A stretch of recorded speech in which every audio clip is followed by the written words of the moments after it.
feeling. At this point, he's feeling like he needs to stop the bleeding. Down 2 games.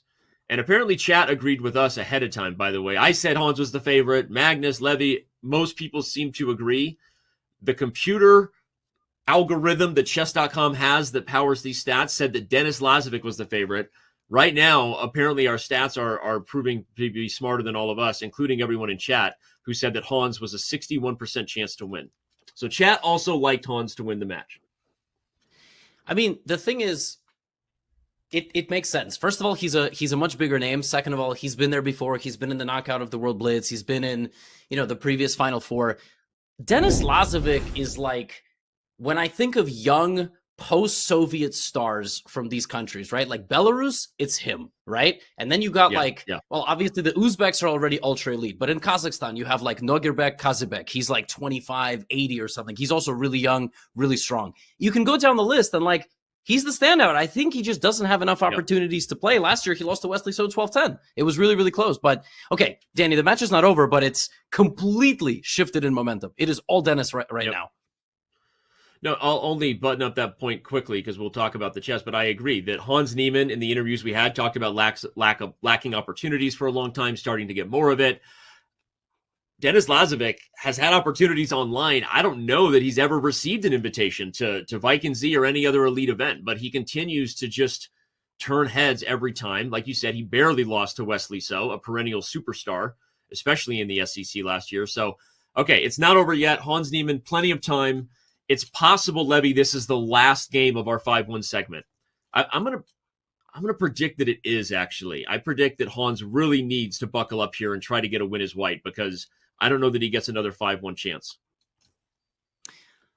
I didn't cover Hans last time in the online portion. I remember he dominated MVL. He had a nice win against Wesley So, I think, last time. He kind of looks out of it, Danny. Like he was yawning before the match started, and he doesn't look fully like locked in killer instinct. And I feel like we've really felt it these last 2 games. Last game, his accuracy dipped below 80%. So he's definitely feeling a little uncomfortable here. Agreed.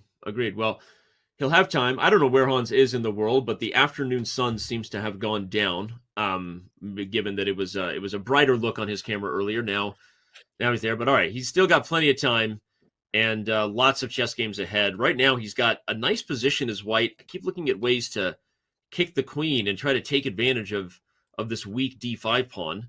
But concretely, I admit I don't see a way to do it, although I do see that the team has just said that diamond tickets are gone. So the last 2 tickets for London Speed Chess Championship sold. I think it was Levy's offer for a handshake that got the deal done. So there are no more diamond tickets. If you're just tuning in, you can still get regular passes as well as others. We hope to see you in London, but the diamond tickets are gone. For legal reasons, if somehow we miss each other and don't have a handshake, chess.com is not liable. By the way, Hans' inaccuracy, he probably thought he had knight d7 fork, but he gets counter forked. And that's pretty brutal. I'm going to show it. There you go. You're a poet and you didn't know it, Levy. G2 and D7. That's it right there. So you can't play knight to D7 if you are Hans. I think you're right. I think you missed that. Denis took advantage of that little tactic with bishop E7. So actually the advantage is turning around too with that. So that was actually a big miss there by Hans. Yeah, and the next move, Denis has played fantastic, really. And it actually could have been an even bigger lead in this match. So I felt like Hans started quite strong, but he's definitely run out of energy a little bit. And it might have to do with the fact that 5-1 is such a slow format. Definitely felt like there was a momentum shift when he uncorked 20 moves of unbelievable prep, and Denis sort of just, brushed it off like some sort of kung fu movie. But Hans is going to have to pull back in the 3-1. Obviously, I mean, he can't get the deficit any bigger. He cannot lose this game, Danny. Yeah, I was going to say, at this point, he's hoping not to have a 3-game deficit, given that Black is in a great spot. The queen and bishop have solved their problems. They are developed and strong on the long diagonal. That D pawn is hardly takeable. Again, my mouse is jumping. That's how they move. By the way, this bishop is tender. I don't know whether there's immediate tactics, but you got to look out for it. Yeah, for sure. I mean, Um, can you can't just keep trying to attack the pawn. I'm trying to look for a safe plan here for Hans. One of the dangerous parts about White's position is like this is anti-Karpovian chess. Like everything feels like it's about to like hang. You know what I mean? Like nothing feels solid. by the way, for anybody curious, like Lazavik is born in 2006, so he's a few years younger than Hans. But if you look at his rating progress, Denis Lazavik in the last like 5 months has gained 35 rating points, and he broke 2600, I think, for the first time. He's also over 2600 FIDE Blitz. Like, Denis is incredibly strong, and I just feel like he Yep. doesn't play that much. There are frequently gaps in his tournaments of 6 to 7 months. Oh my god. You're nailing it. I agree. I mean, again, he's 19 years old. So younger. We think of Hans Niemann as one of the future stars of elite chess for years to come, and he is. But Denis Lazavik, a household name online, get to know his name, as they say. Know his name because he will be around. And it's fun. Yeah, a really good shout out there from our producer. Thank you for that stat. People forget that Hans Niemann, on his way to qualifying for the freestyle event in Las Vegas, beat Denis Lazavik in the finals. So the point of that story is that Denis Lazavik was one match away from being in Vegas instead of Hans Niemann. Just to tell you again, a rivalry building between these two players, and the fact that they are both worthy of noting for the future. Okay, knight h4 to my point, Levy. That bishop is Yeah. hanging. Yeah, so the idea is knight h4, queen d2, and then I think you have knight takes g2, king g2, and bishop e5. I'm showing it. So Knight h4, yeah. queen d2, knight takes g2, Levy Rosman, do it, eating the Wheaties. If you take with the queen, you lose the bishop. If you take with the king, bishop takes e5, and the queen crashes through on f3. Nice spot, Levy. There you go. That is the tactic ahead. Oh, it's easier to watch games Denis than to play them. He missed it. Denis played queen c5. He didn't see knight h4, and we're right back in a weird position here. That is, well, maybe he saw knight h4. He just didn't see knight g2. That kind of would make sense. But yeah, he went queen c5 to go rook d5. I think like the knight is kind of trapped, and then wow. That's fascinating that you can trap a knight in the middle of the board. That's usually where the knights want to be. But rook d5, if it forces f4, well, then knight h4 is a real doozy with the knight and bishop meeting on g2. So, yeah. Rook d5, knight c4. I mean, the blue arrow is quite ridiculous. Like, I would never in a million years play rook d5. But he's going to probably put the knight on c4. Yeah, Denis is so close to already gaining like a decisive advantage in the match. I mean, 3 games is a lot at this level. Although we saw in the Hikaru Wesley match, anything can happen. Yeah. Okay, and the time advantage is also ticking away for Denis. He was up more than 2 minutes at one point.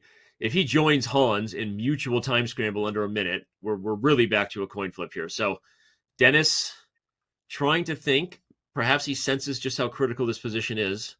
Okay,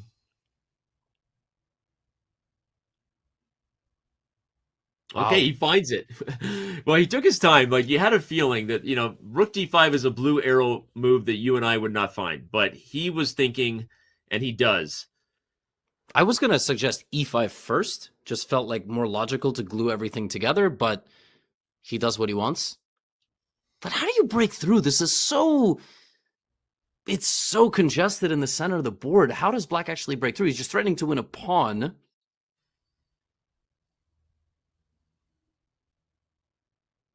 Where is the knockout here?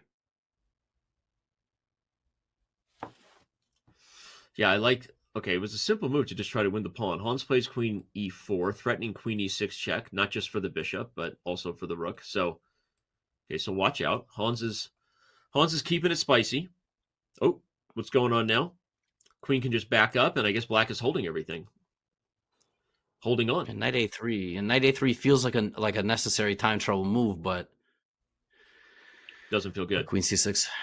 Yeah, Queen c6 is a Lazavik move. It's a Lazavik move. There it is. He finds that And this could be a Lazavik game. Hans does not want to go down 3 games into 3 minutes. He's going to need every ounce of a time control that has been good to him in the SEC, but you don't want to be down 3 games. He's got to find a way to hold on here. Move fast. You got 10 seconds. Let's go. You know it's bad when the material is equal and it's -3. And Lazavik is winning this endgame style. He's going for the pawn. He's going to get 2 passed pawns, the dominant bishop. Oh, man. Dominant rooks. Oh, man. Oh, my gosh. Knight e3, g2. You can't even deal with it. Okay, you play g3, but by the way, am I just pushing? Yeah, I was going to say, am I just pushing the pawn? There's too many problems here. Yep. In the words of a famous streamer, just pushing P. Pushing P. Yeah, that's what Hikaru likes to say. Just push the P and push the P. I mean, don't hurt yourself, but push the P. This is over. And there's 48 seconds on the game clock. So Hans Niemann might want to make a decision. Danny, does he burn the clock out or does he go for another game? I think that's a great. Oh, he's going to lose on time anyway. Doesn't matter. Oh my God, he loses on time, just completely forgetting that he had more, and he actually has to play one more 5-minute.